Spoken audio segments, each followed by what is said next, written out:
everybody, and welcome to another episode of Eating at a Meeting. I am your host, Tracy Stuckrath, up here in this right-hand, left-hand corner. I don't know where I am. And I'm so excited to bring to you this episode of Eating at a Meeting with my friends, Lianne Mandelbaum next to me and Gwen Smith. Lianne is the founder and CEO of No Nut Traveler, and Gwen is the founding editor of Allergic Living magazine. And we are here to talk about how to plan safe travel for guests with food allergies based on or using their new guide, which is the Airlines and Allergies guide. So hello, ladies. Hello. Great to be here. Likewise, I'm so excited to have you. And I mean, we've been doing this for a long time. and everybody, we were very animated before we got on here. And I'm sure we will be animated in this conversation as well. But tell me what inspired you to create the Airlines and Allergies guide, and why now? Lianne, I know you've been working on airline information for 15, 16 years now with No Nut Traveler. So, we wanted to give our readers and the population at large a tool where they could easily plan travel with information, because knowledge is power. And so we wanted to go a little more in depth. You see guides out there by mainstream media topics, they say this is safe. And all they do, quite frankly, is talk about nuts and perhaps what kind of meals are on board, which really doesn't help a lot of people. We want to know emergency preparedness. We wanted to know what specific policies there are. And so we wanted to make a guide that gave people power in their hands. And Gwen pushed me, and then I pushed Gwen. It was a little bit of tug of war and, going back and forth and making it the best product that it is. And I'm so grateful for Gwen and Allergic Living for taking this information and taking it 10 steps above what anyone else has done and really make it user friendly. Yeah. But let me just add to that for a sec, Tracy. Mm-hmm. So, some people will remember back to Allergic Living having a guide in 2018. It was well known. A comparison chart of airlines. But I think with this and with Lianne, we took it just so many steps further. And that was really important. And I think Lianne and I really collaborated well. But people need to know this is not easy research to get. This took months and months of research and then editing to, so it's, really, I think it was years. A year. Yeah. So, it was a long time coming. And we're trying to be as thorough and as accurate as we can. So I just wanted to throw that in there too. Well, and I'm going to pull it up on screen here real quick. This is deltas, and that's really, really tiny. Right. And that's in the part that is called domestic, where we cover U.S. and Canadian airlines. And then we divided. There were so many airlines. There's 27 now, and it's growing. That we also divided it into international as well. Okay, so there I have that over here. Many more airlines covered in that, and they're cross-linked, so it's very easy to find one from the other at the bottom of the and it scrolls up and down, so you can it'll say at the top the just loosely the top accommodations offered or not. Right. Sometimes it's not. And so and then you can find it from there. So that and you've got the international one now. Yeah. I think Gwen brings up a good point, the not. A lot of times someone will fly a particular airline and assume that because they were treated a certain way that's the airline's policy, but in fact it's not. And so we wanted to have it in black and white. So for example, people used to assume that United made PA announcements throughout the plane. And I've even had that done for me, but it's not their policy. So I wouldn't want someone to go on the plane expecting that and then be completely aghast, or worse, have a confrontation with someone in the flight crew when it's not there. So again, knowledge is power. So you may very well have that announcement, but that's not their policy. So plan according to policy. And if anything else happens, that's great, but you should know what they say they'll do. And oftentimes I tell people to have a PDF of that policy. So if this is the airline that you're going, either get a PDF of their actual policy on their website, or go to our guide and take a snapshot of that and keep that on your phone, because that tones down any kind of potential confrontation by showing. You'd be surprised how many people don't know their own airline's food allergy policy. Yeah, reading your stories online, I can totally that. Yes, we can divine that. Maybe you won't be surprised, but other people would be. Right. Yeah. Right. And I think that a point, as somebody who I live with multiple food allergies myself, I'm allergic to peanuts, soy, and shellfish, and very much anaphylactic. And, so I know that when you go on a trip, you've got a lot to check out ahead of time with restaurants, with with trying to figure out, in my case, I'm always wanting to be sure I'm near a health, at least a sizable clinic, if not a hospital, because it could be a problem. So when it comes to the air travel, it's really, we think it's really helpful, and I'm already finding it helpful. I'm using the guide myself, but to remind yourself of, and in some cases learn what the policies are, and to understand that Allergic Living, largely here, Lianne, reached out to these airlines. Some of them come back and they'll just try to give you a little snippet that's from the website, and that's really brief and incomplete. And Lianne had to go back there terrier-like and say, no, what about that question about what epinephrine do you carry in the emergency kit? So those were all important questions that you'll see answers to. That's huge, because and the story, the epinephrine thing, going back and bulldogging, thank you, Lianne, for doing that. Because we've seen by numerous accounts of reactions that have happened on planes, and, doctors are searching for pens, or needles, I should say, and then vials that are unlabeled. Right. Well, sometimes there's not vials there. Right. Yeah. Yeah. You can these articles on that. There's a host, there's a plethora of issues surrounding that again, right. So Gwen and I often talked during this process, which was really quite arduous, that it was almost like a game of detective, because sometimes they the question, like she said, with a link to the website, and that wasn't in the website. If that was what I wanted, I would have gone straight to the website, right? It's not there. Right. And sometimes they would just answer a completely different question. And so sometimes I actually had connections on LinkedIn within the airline in the communications department. And then finally, after 8 or 9 back and forths, I'd CC that person. All of a sudden I got an answer to the question. But I really had to resort to some creative question and tagging on emails. We won't go on about the one CEO she was following, airline CEO she was following on LinkedIn, where she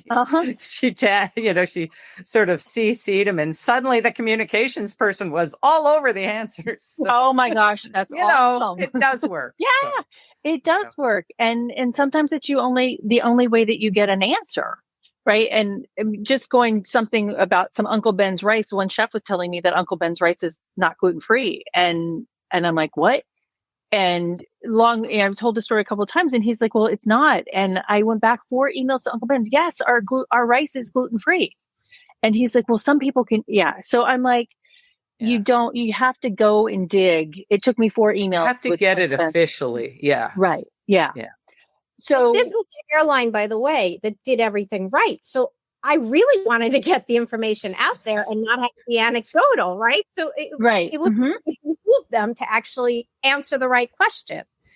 Right. So that was even more frustrating. This wasn't an airline that does, that doesn't do all the right things.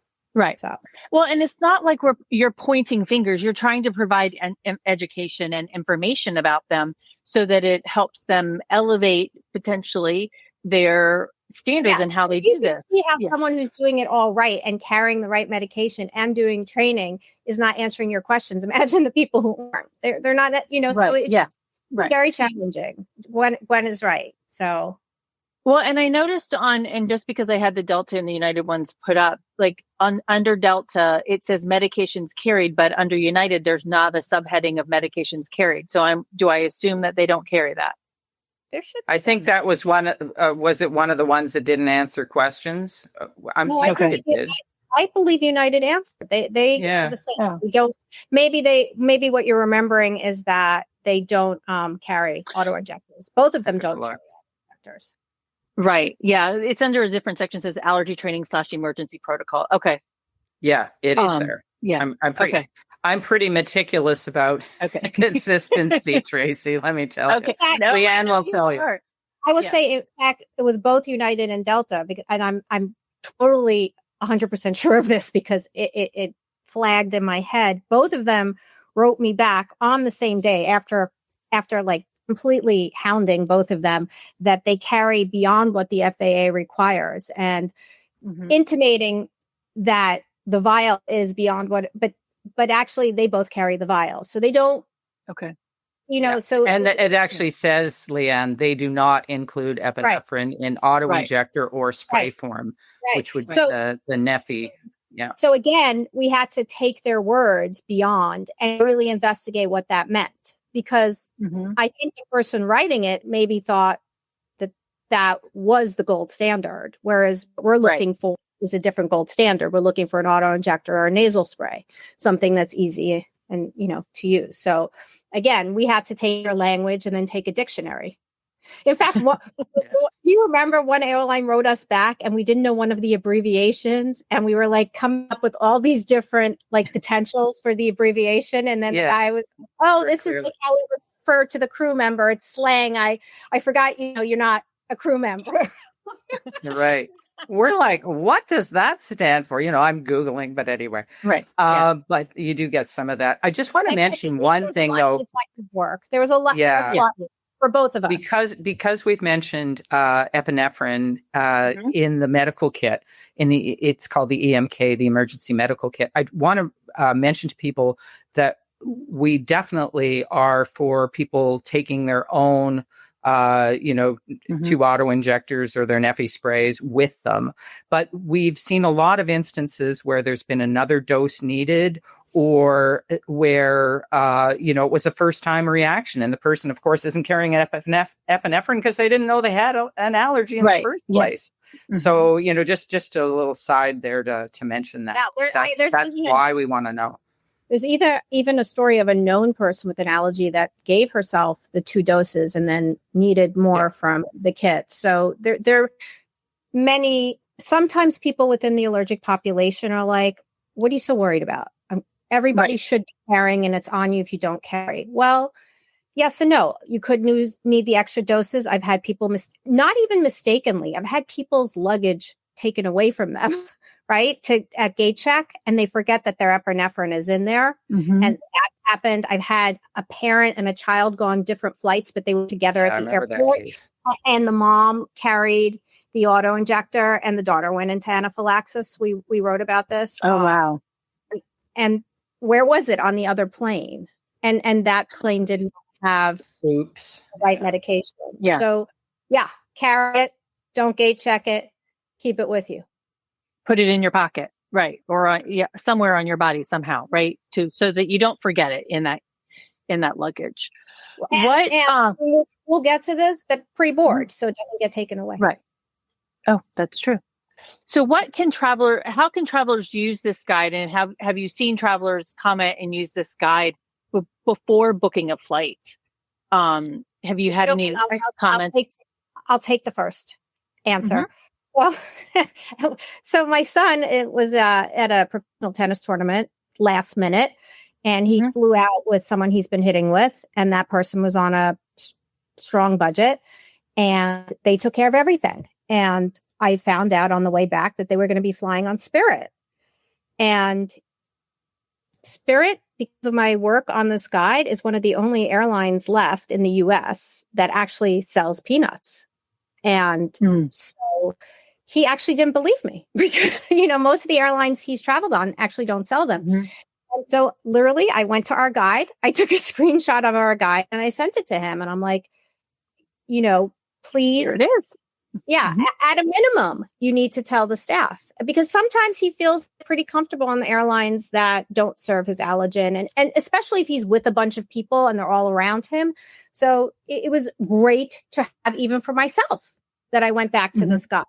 But I think, again, Gwen can talk to this as having allergies, knowing that your allergen is served, knowing what the policy is so important. Maybe it makes a difference to you that they will create a buffer zone for you in front of below. Right. Maybe it's still too much a risk for you and ahead of time. Go ahead, Gwen. I know that you have thoughts. I would just say, go back to what I said earlier, which is the complexity of travel when you're traveling with food allergies. And the whole intent of this guide is just to make life easier when you're booking. So you can go and you can make an informed decision about, am I okay with the accommodations on this airline or do I go to that airline? We know from studies that have been done, one that the big one Lianne was involved in, that people are, in our community are picking often first according to what the accommodations are, even before price, even before time. Oh, wow. If you can, because it's such an important thing to them to feel, especially if it's a long flight, you want to feel comfortable that you're going to be safe. So that's really the intent is to, we do have to sort of, run a caveat that airlines, just like restaurants, can change something on you without letting you know. But we think for the moment, this is very accurate and we will continue to try to update it at least annually. So, and just should be very helpful to people. To add a little bit onto that. So while I was writing this, as we said, it took a few years. And at the beginning, Delta was serving almonds, right? And a lot of people were having a hard time with that. I happened to have taken a Delta flight to a tennis tournament and I was chatting with the flight attendant. Oh, we don't serve almonds anymore, domestically or internationally. And so then I went through my chain of emails, went back to the source, and sure enough, it had changed. So again, one of the reasons this isn't a written guide, this is a fluid guide, is so we were able to update this before this edition, but we intend on having multiple editions and having people check back because airlines do change things, as Gwen just said. And that's the case in point right there. Well, they're not serving almonds, but they are serving pistachios. I know. I was going to bring that up. Yeah. Which I consumed myself. Yeah, but that's important. It's important to know, right? Again, knowledge is power. We want to empower people to travel more safely. And knowing the policy is, as opposed to anecdotal stories, is power. And then you make the decision. And then you know what to expect. And let me just add to that, I think sometimes people in the bigger picture, the power is also the power to live your life. I know what that's like. I get very frustrated when I see people say things like, well, just don't fly. I mean, who wants to sign up for a half life? I want to go do things and whatever. Allergies are manageable. We just need to, make sure we take some precautions and things. So, we do the best we can. We hope airlines will continue to improve. I think another little side effect of this is that it puts pressure on the airlines when if you see your competitor doing a lot in this regard, and this thing is getting well used and people are starting to know one airline over another for their allergy accommodations, I think it's good encouragement for the others to get on board. You look at what happened in Britain, that really happened. And I have to say, it happened after a tragedy. It happened after Natasha 𝗔𝗶𝗶𝗲𝗏 passed away on that flight to Nice. It was terrible. But, it woke up their industry over there. And I hope the industry over on this side of the pond wakes up a bit more too. And it would be nice. So that was actually a tragedy. Wouldn't it be nice if they woke up without a tragedy? Exactly. 100%. Yeah. Now, and that was a question that I was just going to ask you. What surprisingly, or what's the biggest difference between international airlines and U.S. North American airlines with the policies? They're a bit all over the map, I would say. Okay. Just before we leave domestic, with domestic, we covered US and Canada. Some people might be surprised that in Canada, on the three Canadian airlines that we profiled, Air Canada, WestJet, and Porter, that you can get a buffer zone. I can't remember if I believe it's just for peanut. But the point is, you might not know that. That's because their equivalent of the DOT had a ruling. So therefore, there's a buffer zone. For some, it's only 1 row. For Porter, I think they give you 3 rows. You have to ask for it, but they're fairly accommodating. I think some of the differences we see, the international ones are a bit all over the map. But I would say in general, we found a lot of the British Airlines quite accommodating, even the smaller ones.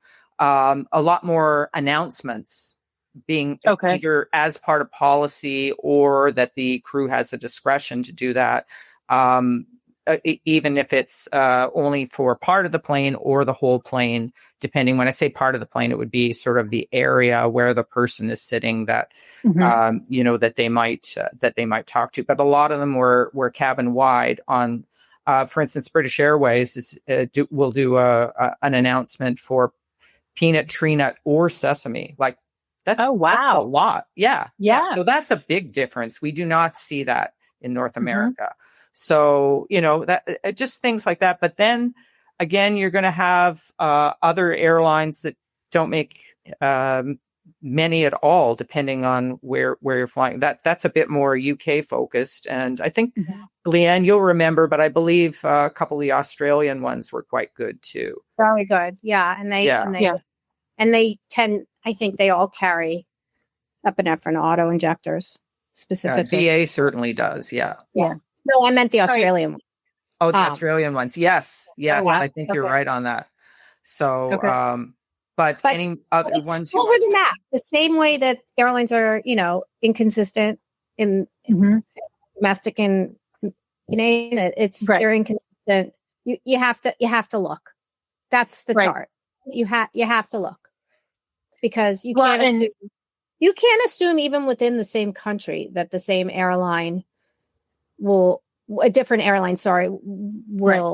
accommodate in the same way. So Well, and just stories that the two of you have posted about, in airline reactions, right? Or, getting kicked off planes. It depends on what crew you have, right? Yeah. And, and what city you're in, so a variety of things come into play, even though it might be their policy. And I love the idea of the suggestion of taking a printout of here is the policy so that you have your backup, as the traveler.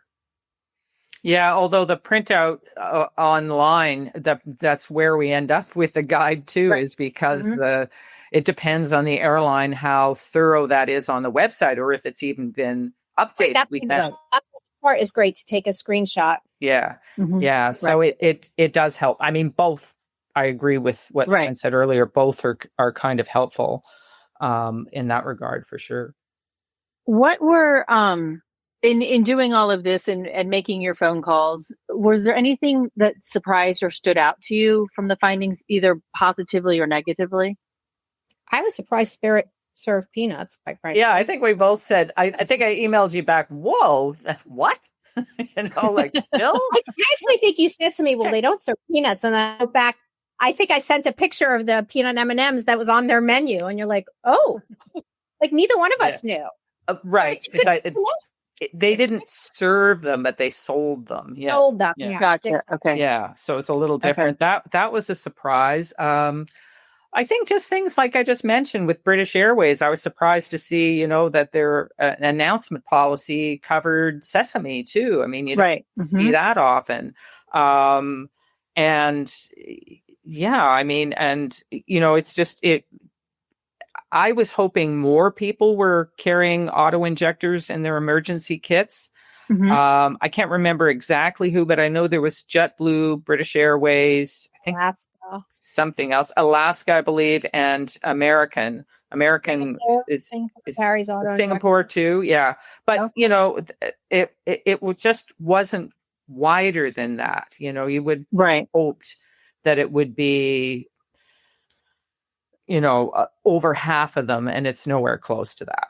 So that was a little surprising in a disappointing way. Yeah. Right.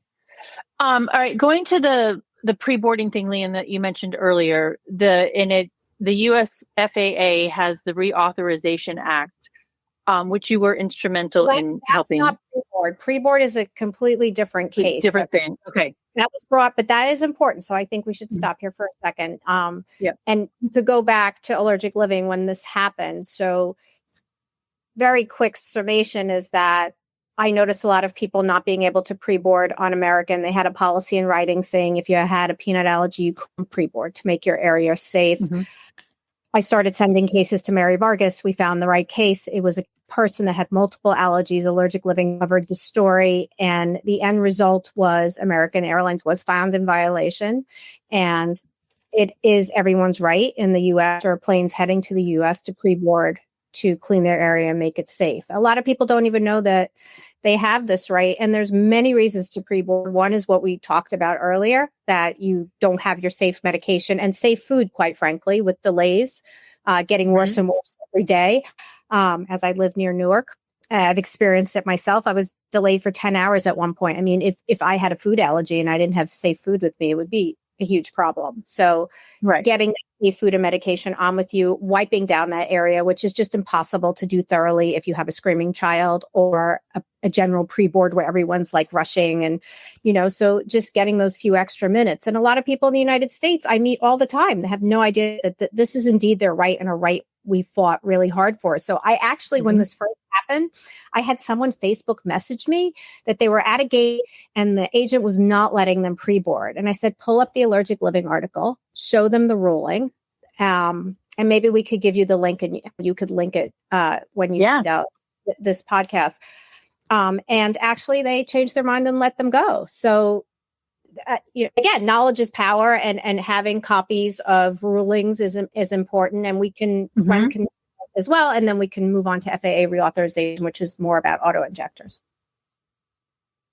I love. Thank you, and thank you for the distinction between the two different regulations, because that was the Department of Transportation. Air Carrier Access Act, right? That is Air Carrier Access. Okay. Yes. By the way, a lot of readers don't make the distinction. There is no ADA, American Disabilities, in the sky. Right. It is all under the guise of the Air Carrier Access Act. And that's really, really important to understand and get. And we're the only one. I mean, no other country really has an ADA regulations for disabilities. Is that correct? Especially around food allergies. I don't think around food allergies. In Canada, it's more a human rights issue, so it's sort of similar to civil rights. But the problem with that is it's at a provincial level, so it'd be like being at a state level, as opposed to the nice thing about ADA and its relationship here is that it's federal, so it covers. It does cover everybody. Right. I don't know what they have in the UK specifically on that. It's been more, what we've been dealing with there has been more the airlines themselves and the actions that they've taken. Right. Yeah. Okay. All right. So now let's go to the FAA Reauthorization Act, which has to do with, as you said, auto injectors, right? Yes. For epinephrine. I worked on this for over a decade. Gwen's been writing on it for well past that amount of time. And this is the first time it passed, including language, which Gwen and I looked up yesterday just to prep for this, that we hope, and the word is hope, right? That FAA now takes this and issues, we hope, they have a 2-year shot clock since this passed. Okay. We hope adds to the list of suggested medications on planes an easy to use epinephrine device, meaning an auto injector or nasal spray like Neffy, or any other innovations coming down the pike.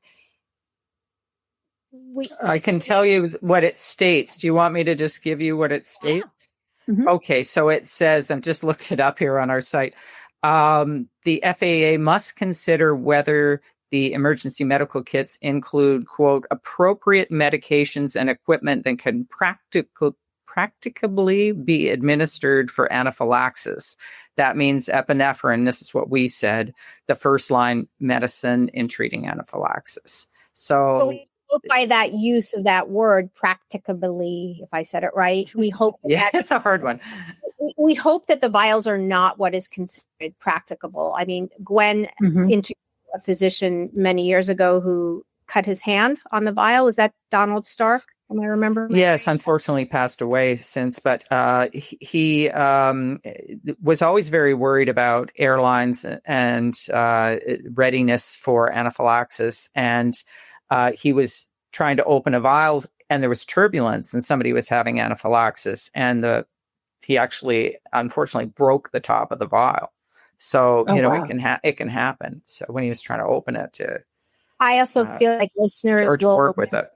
Yeah. Listeners will remember, and we, of course, reported on this in a multitude of articles, that the internet Instagram doctor, Real Dr. Mike, encountered a reaction on a transatlantic flight, and the right concentration of epinephrine wasn't there, and he had to retitrate. And we've had that happen. We've had people find, strange devices where they've had to jerry-rig. I had an orthopedic surgeon that actually knew how to jerry-rig a device because she was a surgeon, but also knew the concentration to do it. Wow. Because she was it just gets way too complex for the average. Yeah. What if a nurse comes forward who doesn't have this background or... And listen, I interviewed for Allergic Living, Kelly Hopkins, if you remember. She was a helicopter nurse. Okay. So we're talking about someone who knows how to give medication on the fly, pun intended. And she still pulled the plane to borrow an auto injector. Listen, Kimberly Blumenthal, who's quite a senior allergist at Mass General, she pulled the plane because she preferred to have an auto injector rather than trying to do the vial. Right. And so we've come to this, where we start asking other people, might you have do you have a spare and you know what? Have an injector on you.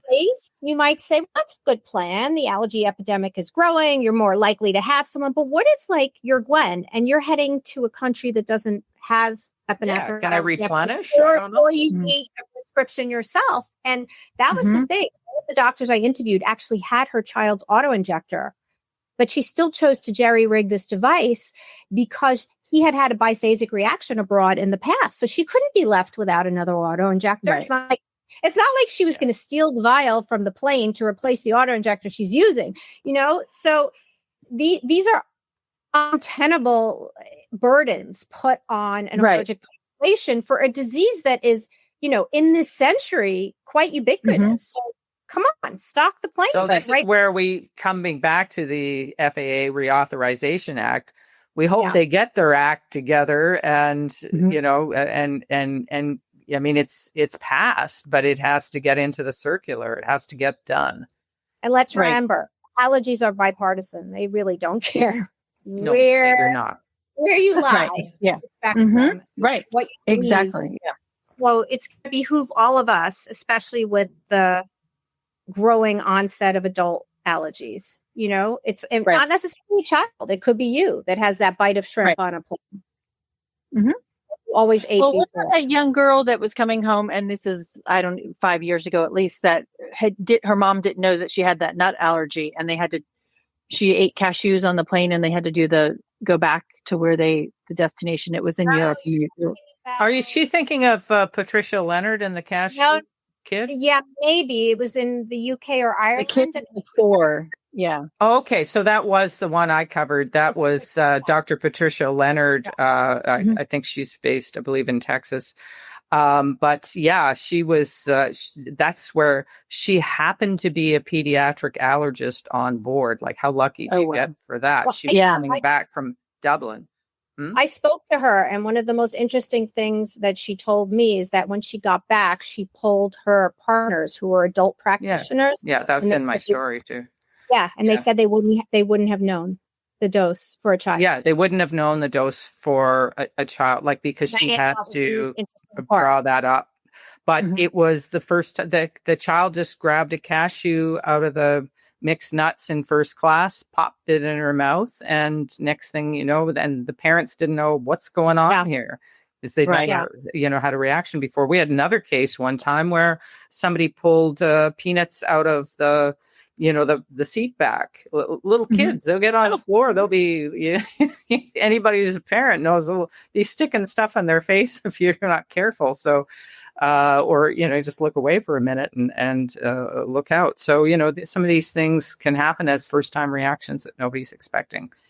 Yeah. Well, and just speaking of that, I mean, I texted Lianne a picture of nuts that I found in the back seat pocket, right? And like I was putting stuff in there and I just happened to look down. I never looked down, and there was a whole bunch of nuts that had fallen out of a bag.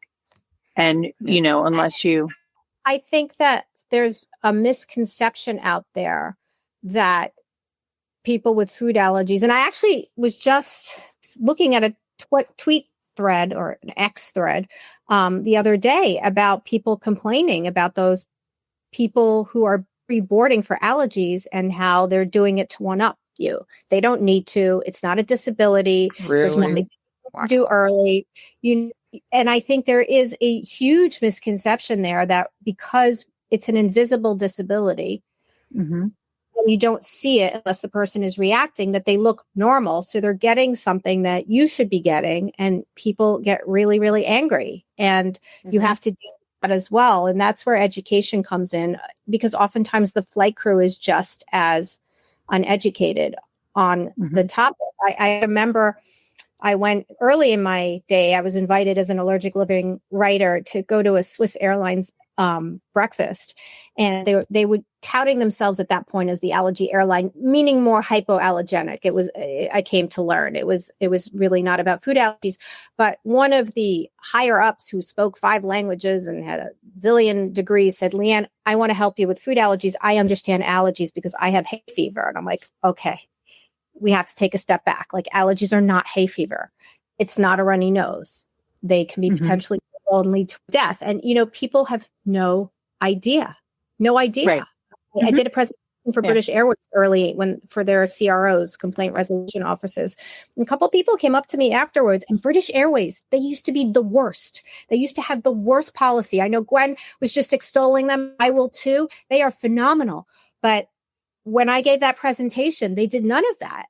And I had a bunch of executives come to me afterwards and said, "I just didn't know." And right after that, even before Natasha, they did change things. Whether or not it was me or the wind was going that way anyway, I have no idea. But again, it's education of the allergic population, that these are your rights and this can actually mitigate your risk because you are talking about those in the back of the seat pocket. Easy risk. Take care of it. Gone. Right. So I think, part of this chart is educating, because a lot of people, even in the food allergy world and within the people that are booking your vacations, they can all use this chart. There's actually, you could use it.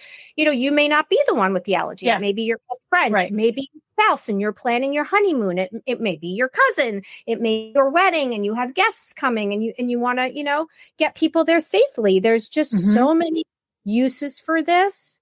It's, and again, I'm going to say it till I'm blue in the face. Knowledge is power. And we want to put the power so that people can live their fullest lives.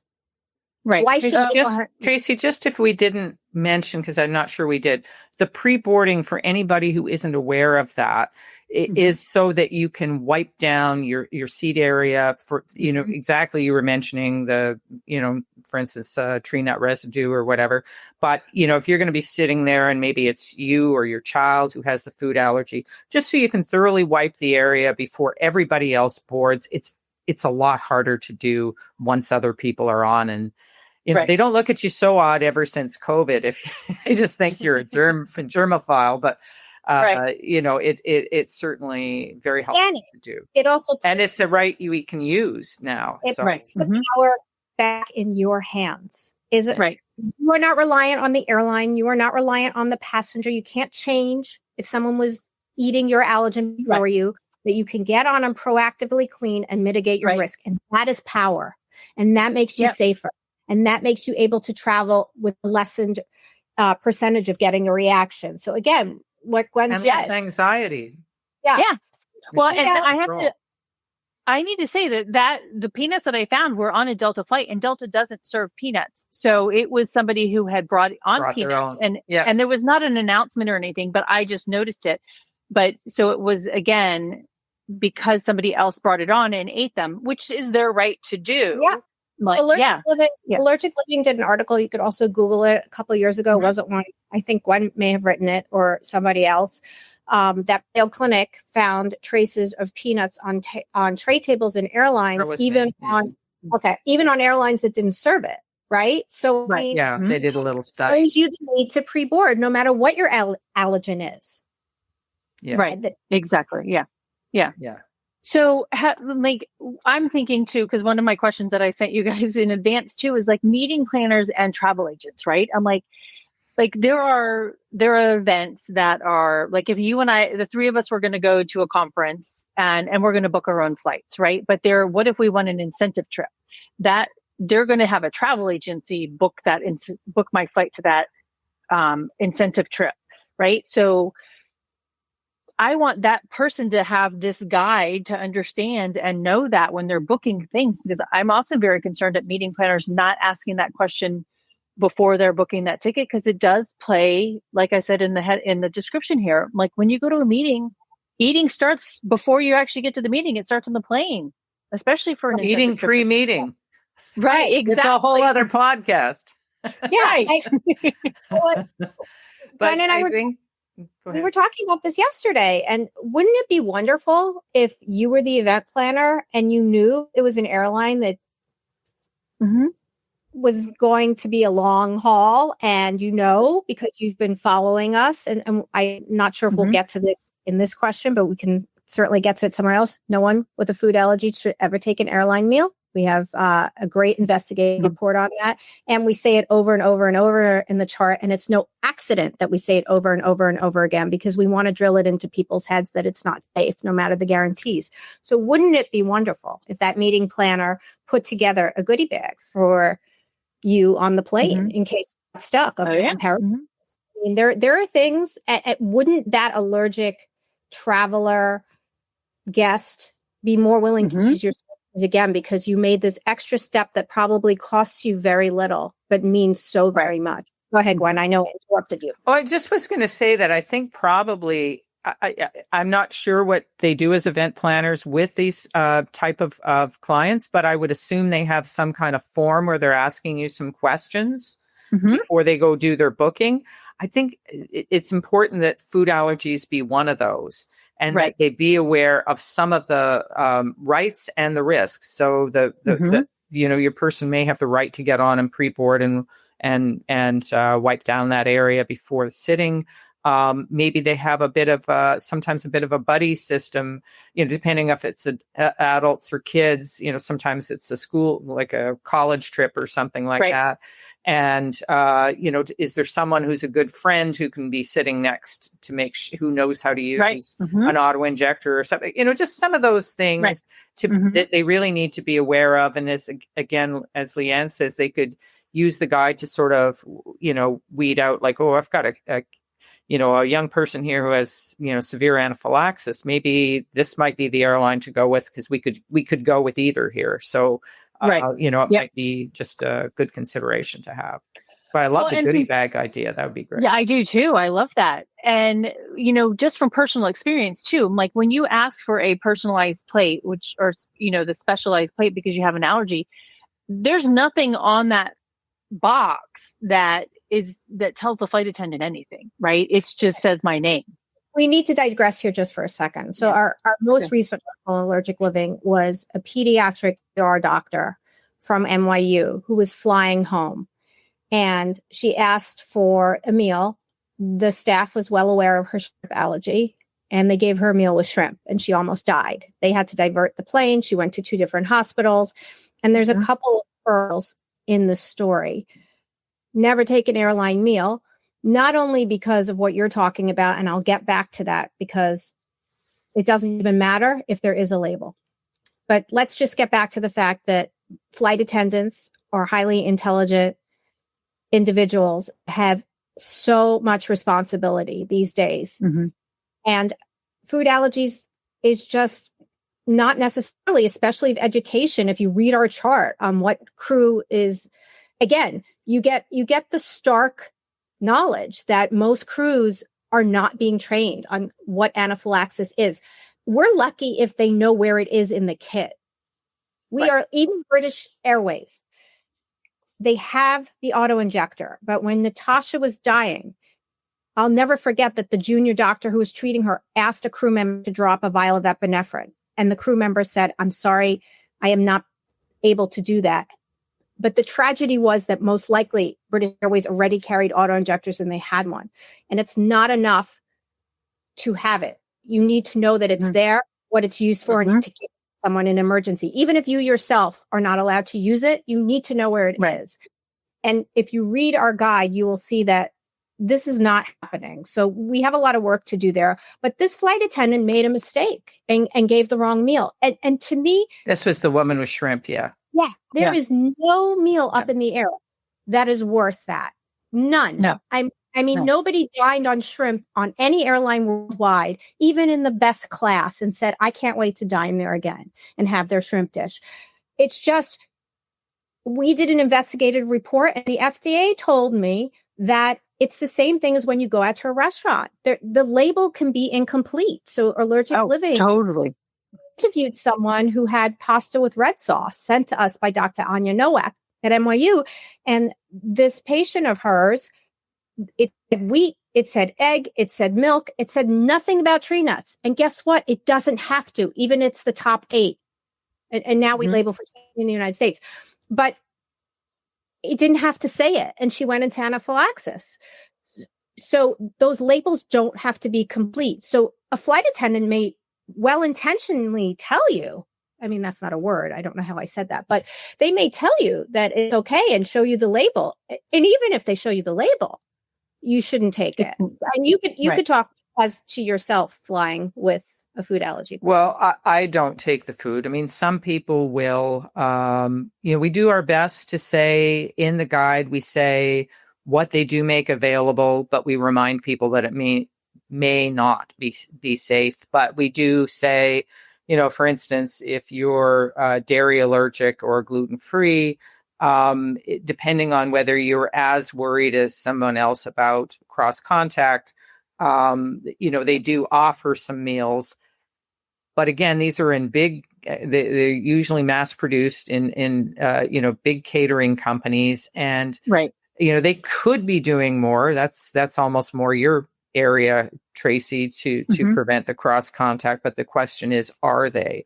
And if they would start doing that and could communicate that, then, we might be, and then we could get labels that were trusted. We might be somewhere along the lines where we could trust very food, far from that. but we are very far from that. And right now, 100%, so it's an issue, and that's why I don't trust the meal. It does get tricky sometimes when you're traveling, as Lianne and I have discussed in past.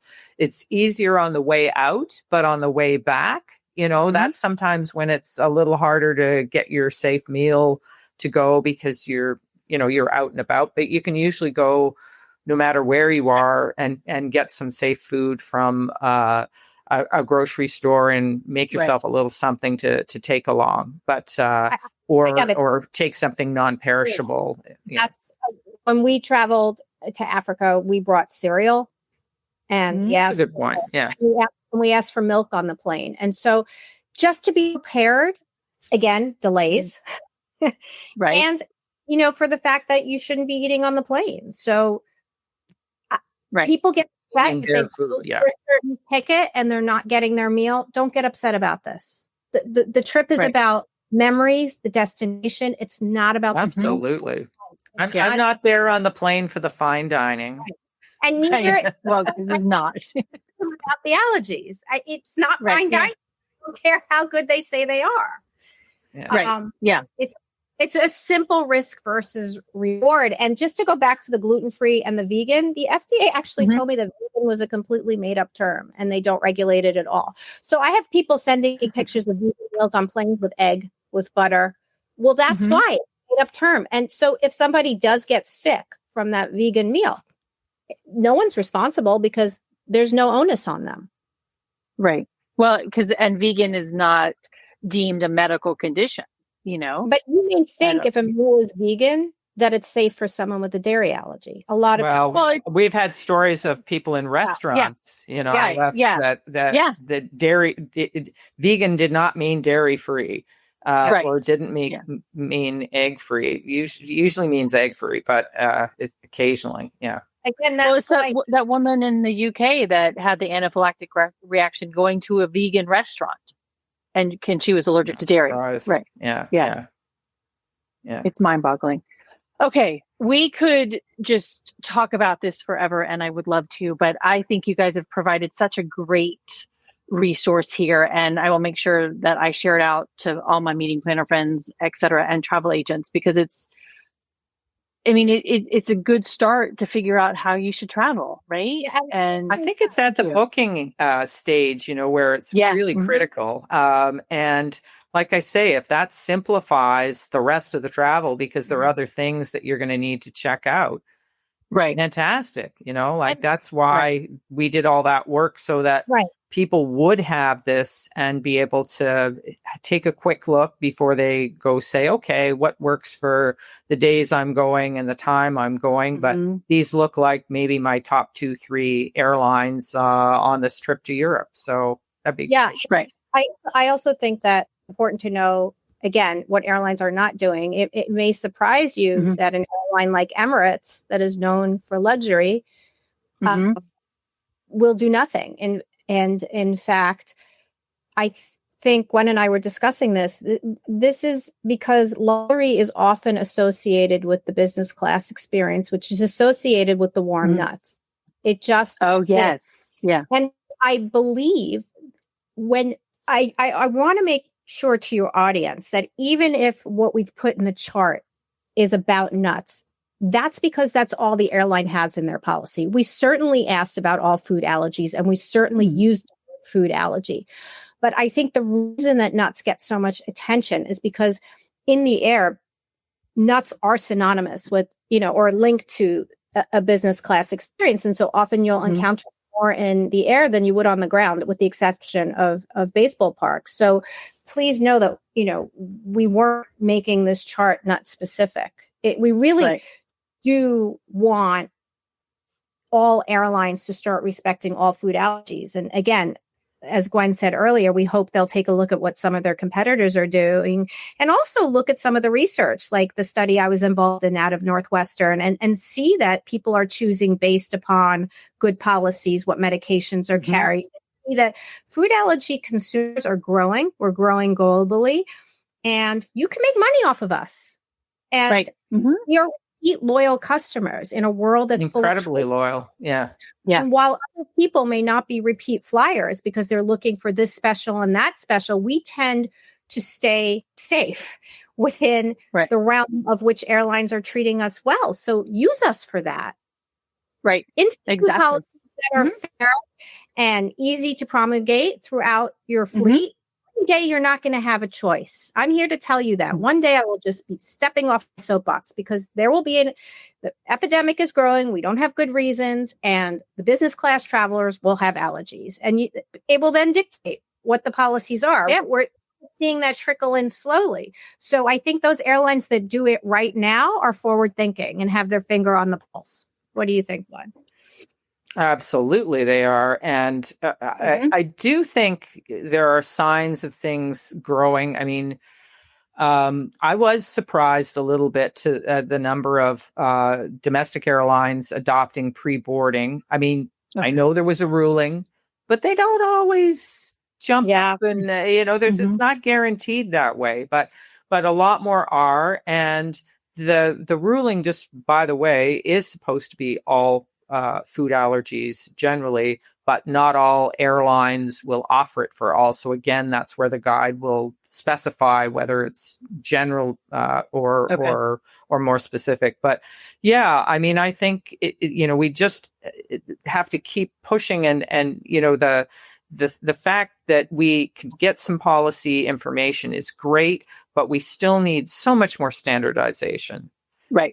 In this industry when it comes to allergies. This is, as Lianne's saying, this is a major, epidemic of disease. It's not catchy, but it certainly seems almost like it is the way the numbers of people. Right? Huh? Right. Yeah. We're definitely not recruiting. And yet we're growing. No. Sorry, you joined our club is sort of the the standard, but I mean, doing this work, I'm sure we all do this. Like, it's stunningly, as the moment I say what I do for, as work and as a passion, the number of people I meet who have the, exact same concerns, something with allergies. So try to help those folks. Well, and I did an event. I managed food and beverage for an event last month. I think it was last month, or in June. And we had 128 people who had dietary restrictions. And I had one man come up to me multiple times while I was there, his shellfish allergy. And he had emailed me before. He's like, thank you so much. Nobody has ever taken my allergy seriously before. And he was in his late 50s, early 60s. And he said to me multiple times to my face, thank you so much for taking such concern about this. And I mean, that's 100. I mean, he's one of 128 people out of, I think it was a conference of 1,200. That's 10% of your group, and they're probably not even all the ones that told you, right? So it is there. Just think of the immense gratitude you get for something that probably didn't take you very long to do, and that's what I'm saying. Not just to event planners, but to anyone who hosts anyone in any sort of gathering whatsoever, where there's food. Yeah. Right. Yeah. Yeah. Which is everything from birth to funeral, right? Everything in between. Without meals, and you can do this much and change somebody's whole perspective and give them the gift of being able to safely eat amongst their peers or friends or even family. And so educate yourself, share this guide with family members that have allergies that may not be aware of it, no matter what profession you're in. I think everyone could benefit from this.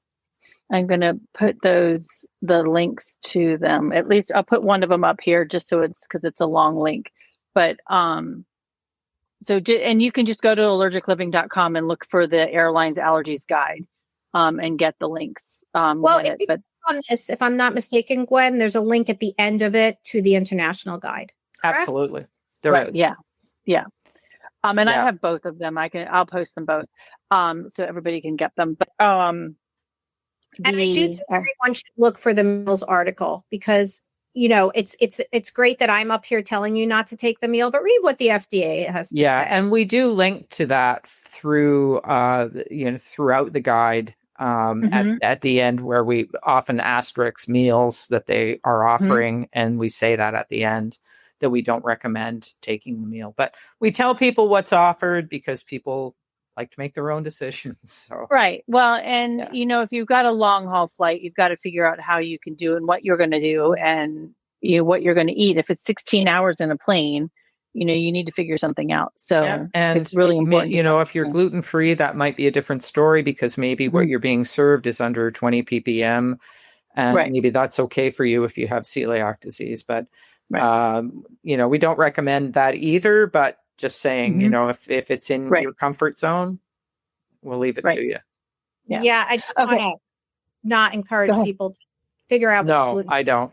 Because even in first class, when they put that roll, it goes back to doesn't it? Think of that fresh label. It could be a gluten filled. It could actually have gluten in it, and the airline may not know. Yeah. So allergy or intolerance, my fast advice is don't take the meal.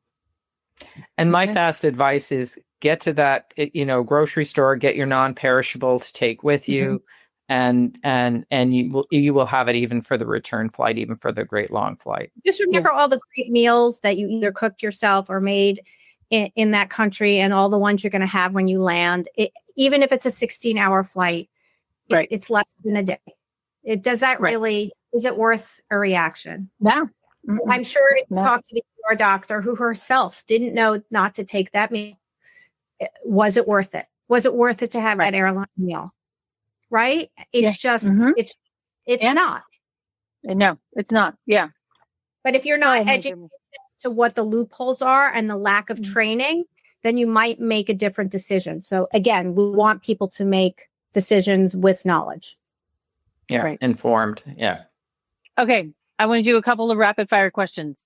When you're booking your ticket, are you a window or aisle seat or middle? I'll let Gwen take this. I don't think it really matters. I'm an aisle person. I know some of the allergists will suggest the window under the sense that you're a little more separated from the aisle. But I like, if in case I get ill, I prefer to be on the aisle for easy access to the restroom and not feeling locked in if somebody's eating something on a big, depending on whether you're in a big jet with wide banks or in a smaller one with three. But I prefer the aisle to not get locked in next to someone's food. But that's me. And somebody else may say I like the window because I feel a little more in control. So I don't think it's a big point. I want my window when I'm on the red eye, right? Yeah. So I can lean my head on my pillow. Yeah, exactly. You can snooze. Otherwise. You'd be surprised what residue is. Right? Yeah. All right. So what is your one snack that you pack for a flight? What's the first snack you pack to take on a flight? Me? I pack both. Okay, well, Lianne goes more the non-perishable route, I think. I like to take a fresh deli sandwich from the places that I know that are safe and I can get served safely and have something like that, because it could be anything, but the idea is that it's something substantial, because it's going to have to hold you often for several hours. Yep. Lianne, what's your snack? It's definitely cereal or a granola bar or some sort of chip or, something he likes. And in fact, when we went to Africa, he was younger, so it was a little easier, I would say. But I didn't want him to feel bad about not having the meal. And one of the things we don't have a lot of in our house is sugar cereal. So I picked one of the snacks that are safe, but that are kind of junky, that we don't have every day. So it almost was like a treat. So I think for parents and children, especially if you're a house that, and I think most people don't want to shove junk all day. And it's something of a treat to have some of those allergy safe, yet not necessarily healthy snacks. I mean, I think there's something to consider there, especially if you're traveling with children and you don't want them to be upset that their brother, he couldn't have cared what we were eating. He got his Cocoa Pebbles. And we got milk. All right. Yep. Mm-hmm. So you can have cereal. Yeah, that works. And a spoon, right? Bring your own spoon for that case.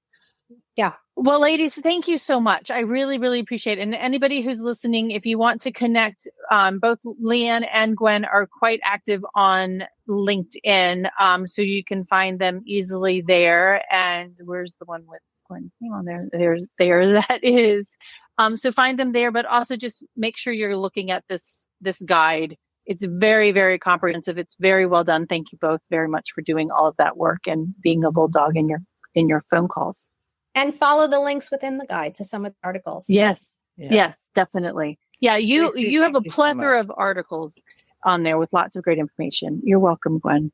Thank you. Great to chat to you. Thank you for likewise. Hate this life-saving information. Yeah, it is 100% life-saving information. All right, everybody, that is it for today and this week. There was 2 episodes this week. Next week, we're talking about food waste, again, surplus food and how to protect it. So, and serve people. Yes, exactly. Until then, stay safe and eat well. And ladies, stay on with me for just a second. All right, thanks, everybody. Thanks for listening to the Eating at a Meeting podcast, where every meal matters. I'm Tracy Stuckrath, your food and beverage inclusion expert. Call me and let's get started right now on creating safe and inclusive food and beverage experiences for your customers, your employees, and your communities.